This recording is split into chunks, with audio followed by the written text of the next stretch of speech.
Gipadayag sa usa ka taxi driver sa Jansan ang iyang pagkadismaya og kahadlok human sa aligasyong gikompronta o giharas kini sa usa ka sakop sa Aviation Security Group Region 12 samtang kini anaa sa ilang terminal nga nahimutang duol lamang usab sa Jansan City International Airport. Nanukad matod pa ang maong insidente human nga hapit nagbanggaanay ang gimanhiw ang taxi sa nagreklamo ug ang motorsiklo sa pulis. Suko siya kay murag hapit ko niya mabangga or unsa pero ingon to ako mga kauban layo pa man daw to si sir. Mo to ingon sa akong kauban no kay wala man kay ko nakabantay so pareha lang among destinasyon pag sulod nako sulod og airport. So motong paitabo. Sunod ato gibalikan ko niya dre og diha na tong wala ko kabalo ba kung naay nagvideo ato wala ko kabalo kay gawas na suko siya kay ang akong ginaingon ulit-ulit sa iya nga sir pasensya lang gyud ko pasensya wala naman koy laing pwede istorya kun dili pagpangayog pasaylo lang.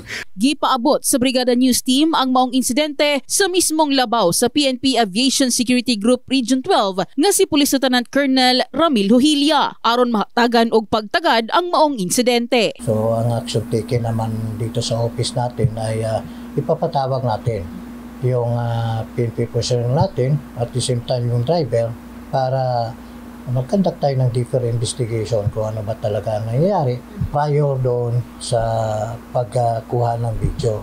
But I assure you na maging patas yung ating pag-imbestiga dyan kasi nga dito sa Jinsan Airport naman talaga yung focus natin magiging airport friendly tayo dito na dapat ikikiter natin na maayos yung mga passenger at lahat ng mga stakeholders.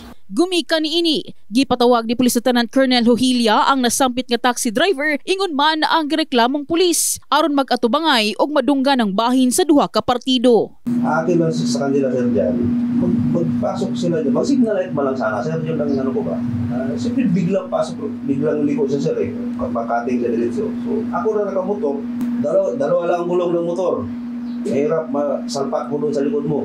So ano ba man, tapos na nangyari, nag-usap tayo, nakabitin mo na ako ng salita ng hindi nyo nagustuhan. Pasensya. So mo itong suko kay kasakuang nako kay gusto nimo siguro mo istorya kung dili mayo sir pasensya lang pasensya wala naman koy laing kuha na to kay ako pasabot sa pasensya sir akong gidawat ang akong mali akong gidawat wala na ko nag-ingon sir paspas ka kay wala na dito lang ko sa punto nga pasensya lang yun sir mo itong ako wala na ko'y kuha na wala ko'y intensyon hadlok lang ko atong giingon nimo. Nauli sa pagpinasayloanay ang duha ka partido o gikabutyag nga dili na masubli pa ang panghitabo. Dinhi naibtan og tunok ang taxi driver og napapa ang iyang kahadlok sa maong pulis. Ako nagpasalamat ko nga nasitel namin ni sir og nawala na pud akong kakulba nga magsulod gawas diri sa atong international sa atong airport Jinsan Airport. Og salamat kay na human na city lang yun na pinaagi po sa brigada. Dagan salamat sa inyong paggadto. At least mabawasan atong kadlok. Salamat ma'am. Nagdumili na usab nga magpasangat pa og kaso ang taxi driver. Inay ipadayon na niya ang iyang pagpanginabuhi alang sa iyang pamilya. In the heart of changing lives, kini si MJ Fernandez, Brigada News.